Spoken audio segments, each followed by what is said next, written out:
ദൈവമേ, ഏത് തെണ്ടിയാണ് ഈ വെൽക്കം കണ്ടുപിടിച്ചത്? ഛേ, ഈ എല്ല് ശരിയാവുന്നില്ലല്ലോ. ഈ എല്ലൊക്കെ കൂടി ഞാൻ എവിടെ കൊണ്ടേ വെക്കും?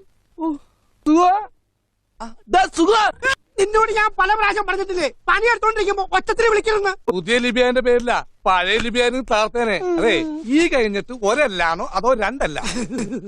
അതൊക്കെ നീ മനസ്സിൽ തന്നെ ചെയ്താൽ മതി, ഒക്കെ ശരിയാ. വിദ്യാഭ്യാസത്തിലൊരു ശവം. ഈ കേശവനോട് പോയി ആര് പോഞ്ഞിക്കര്?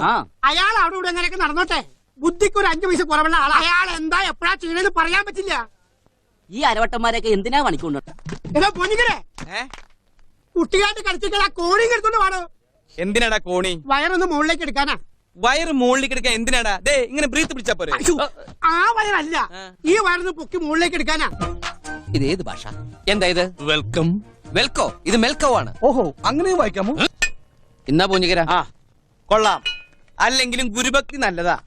ഗുരുഭക്തി ഒന്നുമല്ല, ഗണപതിക്ക് കൊടുത്തിട്ടുണ്ടല്ലോ തുടങ്ങാൻ. തടസ്സങ്ങളില്ലാണ്ട് പോണല്ലോ. തടസ്സങ്ങളില്ലാണ്ട് തന്നെ പോണത്. 2 ദിവസമായിട്ട് ലൂസ് മോഷനാ. എന്നേ ചിരട്ടം കൂടി വിഴുങ്ങിക്കോളൂ, അറിഞ്ഞോളും. അവിടെ ഒരു ശബ്ദം കേട്ടത്. അതെ, ഞാൻ തേങ്ങ കൊടുത്തപ്പോഴേ ഒരു പീസ് വെള്ളത്തിൽ പോയതാണ്. ഇത് തീർന്നില്ലേ? ഞാനിത് തിന്നല്ല. നികരെ, ഇതിൽ മസാല പിടിച്ചിട്ടില്ലല്ലോ. ഞാൻ മസില് പിടിച്ചിട്ട് തന്നെയാണ് ഇളക്കണത്. മസില് പിടിക്കുന്ന കാര്യമല്ല, മസാല. എടാ, ആ കിണ്ടി എങ്ങനെ തൊക്കോട് തിരിച്ചു നോക്കുന്നേ ലക്ഷണക്കേടാ. ഓ അതല്ലേ, കിണ്ടി തിരിച്ചു വെക്കാൻ പറഞ്ഞേ, നീ എന്തിനാ തിരിച്ചിരുന്നത്? ആ കിണ്ടിന്നാണല്ലേ പറഞ്ഞത്. ഞാൻ കേട്ടത് കുണ്ടിന്ന. സോറി, തെറ്റിദ്ധരിച്ചു. ഇത് പിന്നെ രുചിച്ചു നോക്കേണ്ട കാര്യമില്ല, കൈപ്പുണ്യത്തിന്റെ ഒരു മണം തന്നെ അടിക്കുന്നുണ്ട്. നീ ഒന്ന് രുചിച്ചു നോക്കിയിട്ട് കാര്യം പറ. സിഗരറ്റും ബീഡിയും വലിച്ചിട്ട് എന്റെ നാവിന്റെ രുചി പോയി കിടക്കുക. ആഹാ, അച്ചോണ്ട പോലെ തന്നെ. അതെന്താ സാമ്പാറിന് താടി മീശുണ്ടാ? സവാള ഗിരി ഗിരി ഗിരി ഗിരി ഗിരി. സവാള ഗിരി ഗിരി ഗിരി ഗിരി ഗിരി ഗിരി. താനൊന്നും മിണ്ടാതിരിക്കണ്ട. ഈ വാർപ്പിന്റെ കോൺസെൻട്രേഷൻ പോണൊന്ന്. പിന്നെ വാർപ്പിന് പരീക്ഷ എഴുതല്ലേ, പണി എടുക്കണോ?